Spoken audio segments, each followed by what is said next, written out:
Hi guys, narito ang ika-143 na kabanata ng pagbalik sa nakaraan ng makapangyarihang mandirigma at strategies. Tara at simula na natin ang kwento.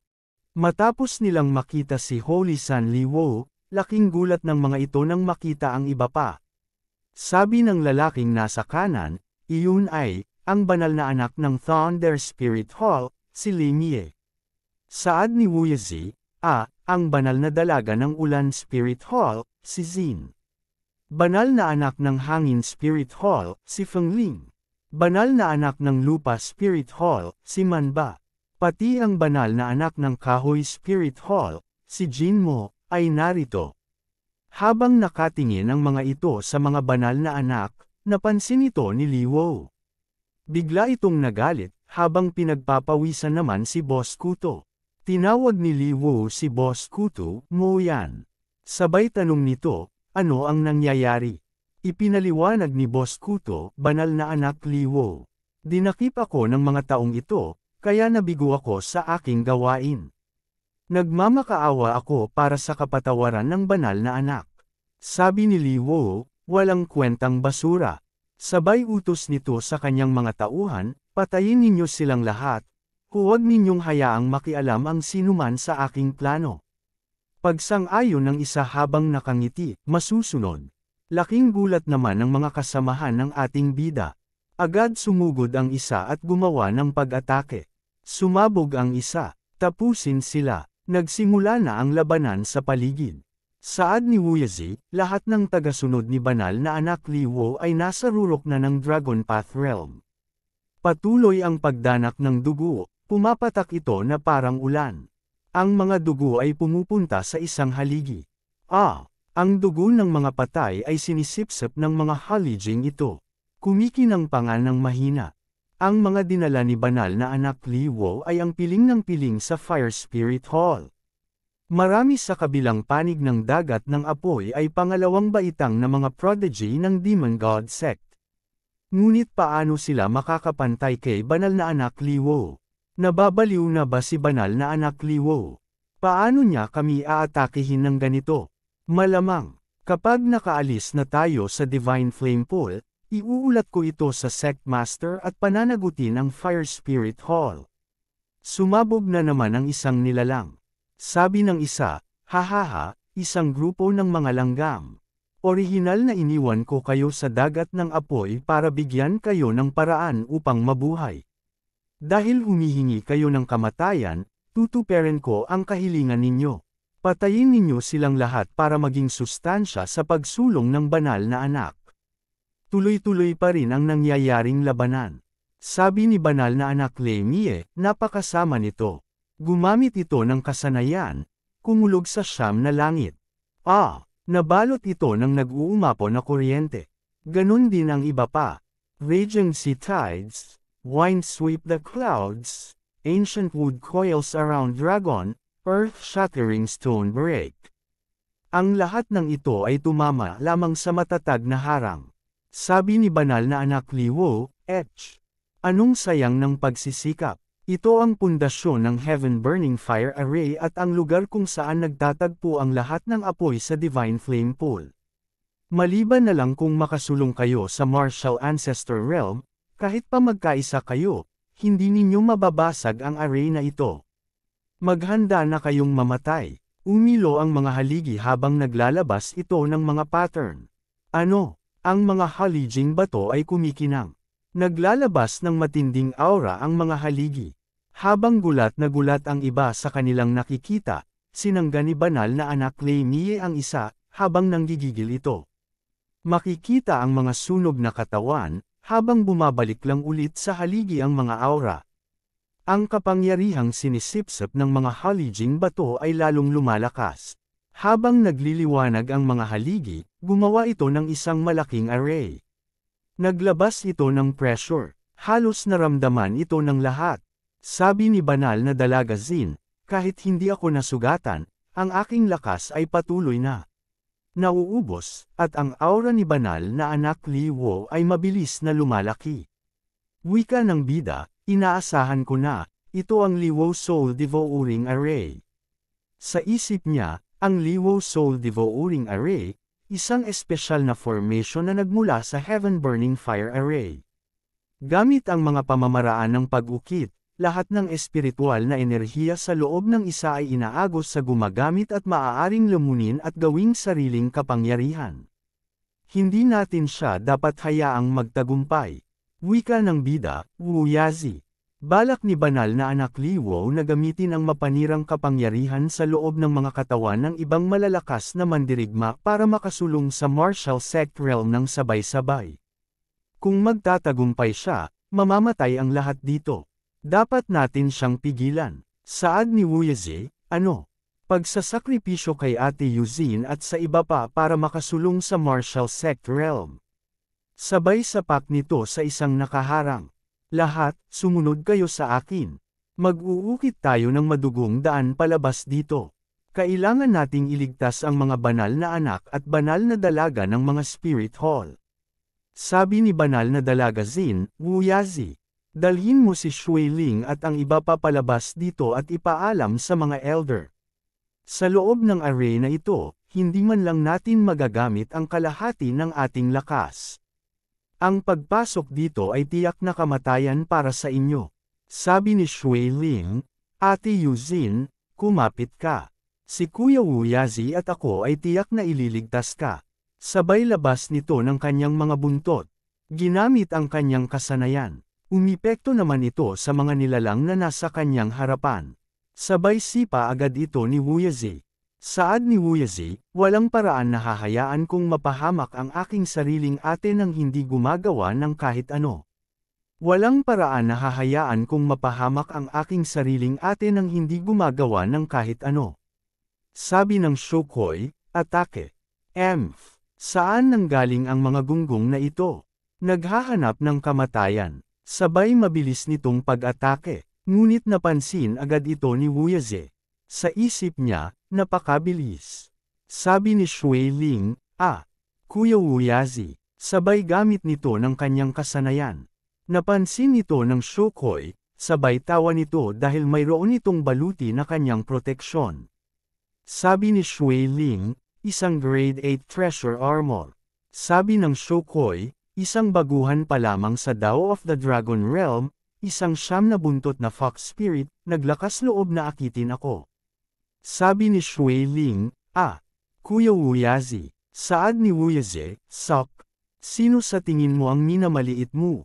Habang nakatingin si Wu Yazi, kumilos ito ng mabilis na nag-iwan ng after image.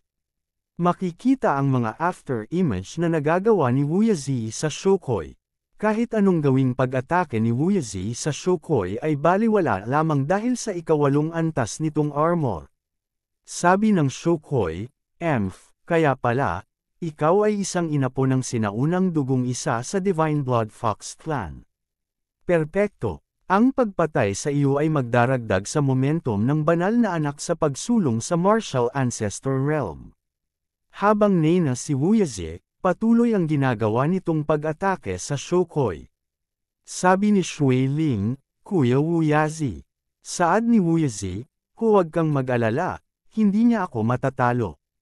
Pero, kung hindi ako ang mamumuno sa atake, kalimutan na ang pagliligtas kaninuman.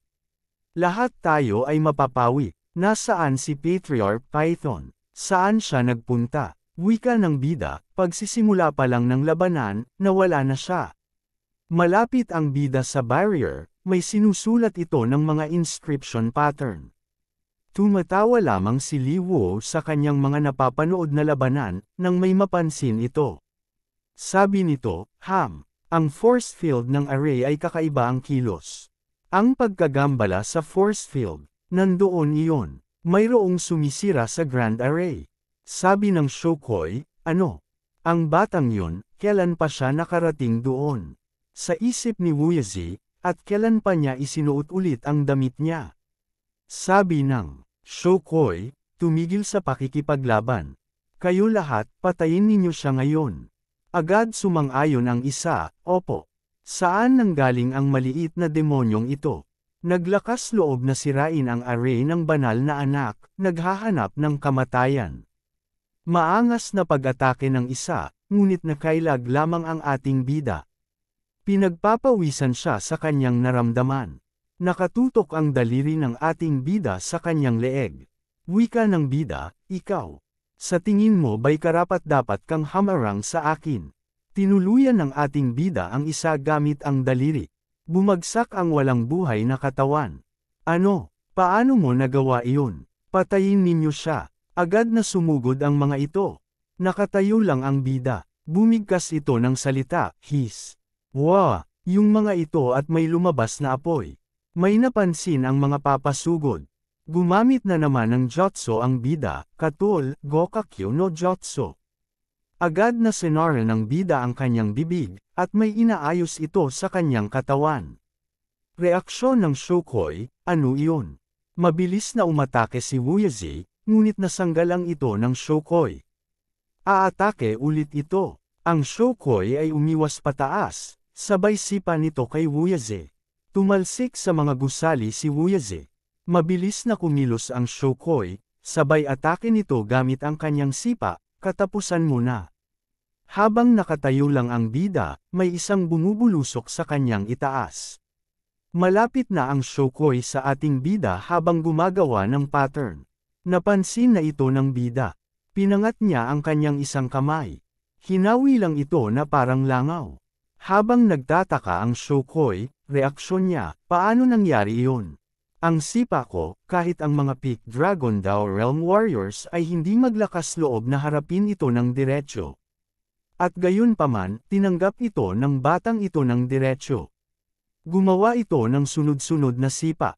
Hinaharang lang ito ng bida na walang kahirap-hirap, habang nagsusulat pa rin ng pattern. Sabi ng Shokoi, hinarang niya ito. Umatras ulit ito. Umatake ulit ang Shokoi ng walang kadala-dala. Ganun pa rin ang nangyari, hinarang lang ng bida ng walang kahirap-hirap, habang patuloy sa pagsusulat ng pattern. Patuloy lang ang bida sa kanyang ginagawang inscription pattern. Naiinis na ang Shokoi. Sabi nito, tang na, saad ni Wuyazi, ano? Paano siya naging ganito kalakas? Ang Patriarch Scarlet Python na ito ay malamang nakapantay ng mga banal na santo. Pagkatapos ng lahat, ang kalaban ay mayroong 8 baitang na treasure weapon. Napapalunok na lang si banal na anak Lemie. Sabi nito, ang kapangyarihan ng formation ay humihina. Sabi ni banal na dalaga Zin, maaaring, ang batang ito ay sumisira sa formation. Galit na galit si Li Wo, habang dahan-dahan nawawala ang array. Sabi ni Li Wo, ang kapangyarihan ng Li Wo Devouring Spirit Formation ay humihina pa rin. Ling Risho, ano ang ginagawa mo? Daliin mo at patayin mo siya. Napapalingon na lang ang Shokoi kay Li Wo. Sabi nito, walang pagpipilian. Dragon emerges from the abyss, wind dancing fire wheel. Sabay hawak nito sa sibat ng kanyang dalawang kamay. Sumugod ito ng mabilis papunta sa ating bida, habang lumilipad ito pababa. Nagmistulang dragon ang aura na kanyang nilalabas. Ano kayang nakakatakot na apoy? Isang 8 baitang na sandata. Wika ng bida, Emph, isang 8 baitang na treasure weapon. Sabi ng Shokoi, matalinong hakbang, punta ka sa impyerno. Sa isip niya, ang lalaking ito, talagang balak ba niyang saluhin ito ng walang panangga? May hangad ba siyang mamatay? Hinawakan lang ng ating bida ang sandata ng Shokoi. Hinigpitan ng bida ang paghawak dito. Reaksyon ng Shokoi, ano? Paano? Pilit na kinukuha ng Shokoi ang kanyang sibat. Gigil na gigil ito sa paghatak. Hindi man lang gumalaw. Napapaluhod na lamang ito. Gumamit ito ng kasanayan, flame explosion. Sumabog ang dulo ng kanyang sibat, habang ibinibigay na niya ang lahat. Nagulat si Wuyazi sa ginawa ng Shokoi, habang may napansin naman ang Shokoi sa kanyang apoy. Napupunta ito sa isang direksyon, habang dahan-dahan nawawala ang apoy. Laking gulat naman ng Shokoi nang makita niyang kinakain lang ito ng ating bida. Nilunok ng buong-buo ng bida ang apoy ng Shokoi. Sabi ng Shokoi, ikaw. Wika ng bida, umalis ka na. Sabay wasiwas nito sa sibat ng Shokoi. Lumipad ang Shokoi sa lakas ng bida. Naging Team Rocket na ang Shokoy. Wika ng bida, maganda rin ang sibat na ito, kukunin ko na. Habang naglalaban ang mga ito, nagulat sila sa kanilang nakita. Hindi makapaniwala si Wuyazi at si Shuiling. Parang binagsakan ng langit ang Team Kuto. Ang taong ito ba ay isang ordinaryong disipulo lamang ng Fire Spirit Hall? Ang kanyang lakas ay umabot na sa antas ng mga banal na anak at banal na dalaga. Wika ng bida, halos tapos na. Inangat nito ang sibat, sabay handa nito ng may puwersa. Nakabuelo na ang ating bida sa pagsibat. Pinatama niya ito sa kanyang ginawang mga inscription pattern. Umalog ang buong barrier. Sabi ni Li Wo, hindi maganda. Kaya palang sirain ng batang ito ang Li Wo Fire Devouring Spirit Formation. Naghahanap siya ng kamatayan. Sigaw nito, naglalabas ito ng matinding aura. Sabay lipad nito pababa. Wika ng bida, nakakabagabag ito. Sabay alis nito at may naisip na naman. Pumunta ito sa mga tauhan ni Li Wo. Sabi ng isa, wow. Papunta siya sa direksyon natin. Takbo, sumisigaw ang mga ito habang umalis. Wika ng bida, napakabagal. Sabi ni Li Wo, saan kayo pupunta? Nagulat ang bida sa paparating. Sabay gamit nito ng kanyang shadow. Gumawa ng malaking liwanag ang pag-atake ni Li Wo. Naglaglagan ang mga sunog na katawan ng kanyang mga tauhan. Wika ng bida, ganoon kalakas. Sabi ni Wuyazi, haha, tinamaan mo ang sarili mong mga tao.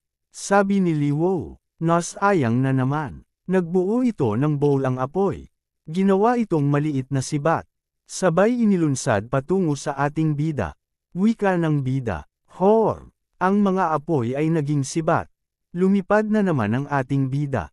Pumunta na naman ito sa mga tauhan ni Li Wo. Reaksyon ng mga ito, sabay iwas ng ating bida. Nagsimula na rin ang pag-atake ng mga tauhan ni Li Wo. Bahagyang nakailag ang mga ito. Sabi ni Wuyazi, isa sa kanila ay lumipad papunta rito. Napasuka siya ng dugo, sabay ubo. Ang lakas ba ng banal na anak na si Li Wo ay umabot na sa ganitong antas? At isa lang itong sibat. Napakaraming pag-atake, ang patriarch na ahas ay wala ng isang buhok na matitira. Patuloy pa ring hinahabol ang ating bida ng mga pag-atake. Tinatabunan niya ito sa barrier. Reaksyon ng mga tauhan. Sabi ni Li Wo, ang target niya ay ang malaking pormasayon. Bata, kung may lakas ka ng loob, tumigil ka sa pag-iwas. Mas marami pang ginawang pag-atake si Li Wo. Nakita ito ng bida. Wika niya, nagbibiro ka ba, ang tangalang ang lalaban sa iyo ng harapan. Sa isip ng bida, naunawaan ko na ang lahat ng batayan ng pormasayon.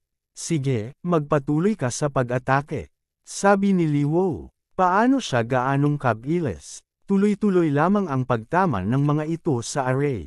Sabi ni Holy San Lemie, ang malaking pormasayon, ang banal na anak na si Li Wo ay napakamangmang, ang sarili niyang mga pag-atake ay sumisira sa pormasayon. Makikita ang mga bitek-bitek. Tuluyan na itong nasira, sabi ni Holy San Lemie. Holy San Li Wo, ngayon, hindi ka patatawarin ng Holy San na ito. Sumugod ito gamit ang kanyang kidlat. Habang naghanda na rin si Li Wo, nagpang-abot ang kamao ng dalawang ito. Lumikha ito ng matinding pagsabog. Napaatras lamang si Li Wo. Sabay pigil nito. Nakangiti ito sa kanyang nakikita. Mas malayo ang inilipad ni Lemie. Naiinis ito. Nakuha na niya ang kanyang balanse. Sa isip niya, ang banal na anak na si Li Wo ay napaatras lang ng isang hakbang, pero ako ay lumipad ng daan-daang metro. Ang ating mga antas ng paglilinang ay dapat na pantay. Sabi ni Holy San Jinmo. Hindi, may mali. Si Holy San Li Wo ay masyadong mabilis na umuunlad. Patayin siya ngayon. Agad na kumilos ang mga Holy San. Gumamit na ito ng kidlat. Mas pinalakas pa nito ang boltahe. Habang ang isa ay gumamit ng kasanayan ng hangin. Whirlwind Devastation. Lumikha ito ng kumikidlat na ipu-ipu. Habang nakatayo lang si Liwo, ngumiti ito na parang balewala. Naghanda na ito, sabay atake sa ipu-ipu. Sinalubong ng apoy ang kumikidlat na ipu-ipu. Hindi makapaniwala si Holy Sanlei. Ganon din ang isa pa. Paano? Habang pinipigilan ni Liwo ang kumikidlat na ipu-ipu, may umatake sa kanyang likuran. Si Holy Maiden Zin gamit ang kanyang tubig. Gumalaw na rin ang isang Holy San, gamit ang kanyang kasanayan sa bato. Naglikha ito ng malaking figure gamit ang bato. Aatake rin ito kay Liwo. Nag-iipon ng apoy sa bibig si Liwo. Sabay atake nito sa malaking bato. Manghang-mangha ang mga manunood sa kanilang nakikitang labanan. Ang mga Holy San at mga anak na babae ng 6 na malalaking palasyo ng espiritu ay pawang mga tagapagmana ng kani-kanilang mga palasyo, ang kanilang paglilinang ay nasa sukdulan na. Kapag sila ay naglalaban, ito ay halos nakasisira ng mundo. Ngunit ang banal na anak na si Liwo, na nakikipaglaban ng 1 laban sa 5, ay bahagyang nasa kawalan at hindi pa tuluyang nasupil. Kaya naman ang banal na anak na si Liwo ay naglakas loob na ilabas ang kanyang buong lakas, umaatake pa nga gamit ang malaking porma sayon mismo. Lumalabas na hindi na niya ito kailangan. Waaha! Ang banal na anak na si Liwo. Siya ay nag-iisa na nakikipaglaban sa 5 banal na anak at anak na babae. Sa hinaharap, ang sekta ng Diyos na demonyo ay tiyak na mapapasailalim ng pamamahala ng banal na anak na si Liwo. Mga alagad ng malalaking palasyo ng espiritu, bakit hindi kayo agad sumuko at sumunod sa banal na anak na si Liwo? Ano, gumamit na rin ng kasanayan ang isa pa. Flying Leaf. Hinarang lang ulit ito ni Liwo. Sabay lipad nito pataas. Patuloy itong lumilipad. Nang makuha na niya ang nararapat na distansya, sabi niya, ako, si Liwo, ay tinitiyak ko sa inyo na sa hinaharap. Ang sekta ng Diyos na demonyo ay magkakaroon ng lugar para sa inyong lahat. Fengling, man ba, Jin mo, bakit kailangan ninyong makipag-alyansa kay Lei Mie at sumalungat sa akin, ang banal na anak? Bakit hindi kayo sumama sa akin? Sabi ni Holy San Lei Mie. Kalokohan, huwag ninyong hayaang linlangan kayo ng banal na anak na si Liwo. Siya ay walang awa at malupit.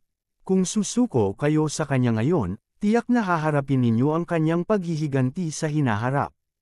Sabay hawak ni Liwo sa kidlat. Wika niya, ako, si Liwo, ay nakalaan upang maging pinuno ng sekta. Narinig na ng lahat dito ang aking mga salita. Paano ko magagawa, bilang banal na anak, na bawiin ang mga ito? Kung magpumilit kayo sa inyong kamangmangan, wala akong magagawa kundi gumawa ng halimbawa sa inyo. Biglang nawala si Liwo. Sabi ni Holy San Lei Mie. Saan siya nagpunta? Biglang sumulpot si Liwo sa isa sa kanila. Agad na dumipensa ang isa. Sabay gamit ng kasanayan palayo. Sabi ni Liwo, tumatakas. Habang nag-iipon ng apoy, umatake siya ng apoy na kamay. Nasalo ito ng isang Holy San. Napapasigaw na lamang ito, sabay talsak sa mga sira-sirang bahay. Patuloy na lumilipad si Liwo. Sabi ni Holy San Lei Mie, hindi maganda, kailangan ko siyang pigilan agad. Habang napapalunok na lang ang dalawa, sa isip ni Lei, ang banal na anak na si Liwo ay nagbabalak na patayin kami isa-isa. Kung magtagumpay siyang linlangan o seryosong masaktan ang alinman sa amin, ang balanse ng kapangyarihan sa pagitan ng mga panig ay masisira. Sabi ni Liwo, hey, Lei Mie, ikaw lang. Sa tingin mo ba ikaw lang ang makakapigil sa banal na anak na ito? Sabay kuha niya sa kanyang sandata. Habang nakatingin ito, biglang lumipad palayo si Liwo. Sabi ni Lei, ito ay isang patibong. Papunta pala ito kay Zin. Papunta na siya. Gumamit ito ng water barrier. Makikita ang taas ng ginawa nito. Habang patuloy na lumilipad si Liwo, ngumiti lang ito na parang baliwala sa kanya. Sabi ni Holy San Lei Mie, Santang Yoksan, tumagasi lamang si Liwo sa water barrier. Tinamaan niya ng pag-atake si Zin. Napaso ka lamang ito ng dugo. Napapahawak na lang sa ulo si Wuyazi. Ah, sabi ni Shuiling. Ate Yaksan. Agad sumulpot si Lei. Sabi nito, magsama-sama tayong umatake. Lumipad ulit pataas si Liwo. Sabi ni Lei, buwisit, nakatakas na naman siya. Ang lalaking ito ay nagbabalak na patayin tayo isa-isa. Lahat, magkakasama tayo. Papunta na ito sa dalawa. Papunta na siya. Gumamit ng kasanayan si Lei. Instant light cleaves clouds, thunder pivot shifts. Mabilis niyang hinabol si Liwo. Sabi ni Lei, nakuha ko na siya. Hinarang ni Liwo ang dalawang pag-atake. Sabi niya, ang bilis mo naman, Lei Mie. Hindi ko inaasahan na may ganitong galaw ka. Sabi ng isa, wow! Ang banal na anak na si Liwo ay sumabog. Sabi ni Jin Mo, so, natapos na ba natin siya? Sabi ni Lei, hindi, isang apoy na clone ito. Mag-ingat kayong lahat. Bigla itong sumulpot kay Jin. Sabi ni Liwo, Lei Mie, tingnan natin kung paano mo ako pipigilan ngayon. Nang malapit na ito, makikita ang refleksyon ng papalapit na pag-atake. May isang fireball na mabilis na lumilipad. Agad itong naharang ni Liwo. Nadali siya ng fireball sa lakas nito. Napahawak siya sa kanyang sarili gamit ang kanyang kamay. Sabi ni Liwo, sino ito? Sabi ni Wuyazi, nasuntok siya. Ah, ang banal na anak na si Liwo ay lumipad. Wika ng bida, inyong kamahalan Liwo, hindi ba hinahabol mo ako kanina? Nakalimutan mo na ba ako? Habang nagtatakang napalingon si Holy Maiden Jin. Wika pa ng bida. Binibini, ayos ka lang ba? Reaksyon ni Jin. Ha! Sabi ni Wuyazi. Ito ay ang patriarch na pulang ahas. Sabi ni Holy San Lei Mie. Pulang ahas na patriarch. Mula sa naunang pag-atake, mukhang ang kanyang lakas ay maaaring makipagsabayan na sa akin. Sabi ni Liwo, bata, ikaw na naman. Nakikita ko na ikaw ay isang alagad din ng bulwagan ng espiritu ng apoy, ngunit patuloy mong sinisira ang aking mga plano paulit-ulit. Talaga bang iniisip mo na hindi ka papatayin ng banal na anak na ito? Wika ng bida, Holy San Liwo, tingnan mo ang lahat ng kasamaan na iyong ginawa. Ang patriarch na ito ay kumikilos lamang para sa katarungan. Ngayon, ikaw ay lubos na pinabayaan ng lahat. Kung susuko ka ng tahimik, maaari ka pa ring magkaroon ng kaunting pag-asa na mabuhay. Reaksyon ni Liwo, lumipad na naman ito sa itaas. Nakita ito ng bida, sabay sinundan niya ito ng walang pag-aalinlangan.